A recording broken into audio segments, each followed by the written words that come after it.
Bonjour, je suis Monsieur Faux-Alain-Love René, concepteur développeur informatique, développeur logiciel, administrateur de bases de données, Oracle et systèmes, ancien étudiant à la faculté de droit et de sciences économiques de l'université d'Orléans dans le Loiret en France.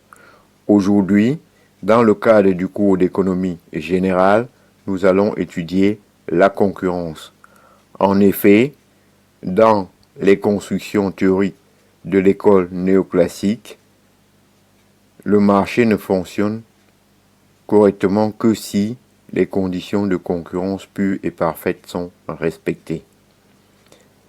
La tâche d'un gouvernement est donc de faire en sorte que la réalité des marchés se rapproche de ces conditions idéales. 1. L'atomicité du marché. Les intervenants sur le marché doivent être nombreux, de taille assez limitée pour qu'aucun ne puisse influencer les prix. Le prix est fixé par la rencontre de l'offre et de la demande et s'impose à tous. 2. L'homogénéité du produit. Les produits offerts sur le marché doivent être identiques ou pour le moins interchangeables. Seul le prix est l'élément déterminant de la concurrence. 3. Le libre accès. Le marché doit être librement accessible à tout acheteur ou vendeur. Aucune barrière de quelque nature que ce soit ne doit en interdire l'entrée ou la sortie. 4. La transparence. L'information des agents est parfaite. Elle est obtenue sans délai et sans coût. Le prix de l'équilibre sera unique. Chacun, le connaissant, refusera d'acheter plus cher ou de vendre moins cher. 5. La mobilité des facteurs.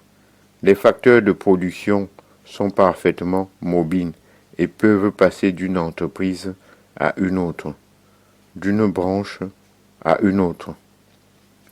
Si les conditions de la concurrence sont représentées et si rien ne vient empêcher le marché de fonctionner librement, celui-ci permet le miracle absolu, la solution parfaite au problème économique, l'optimum.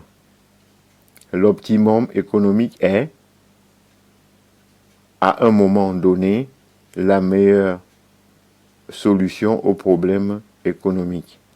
À un moment donné signifie pour un niveau précis de technologie.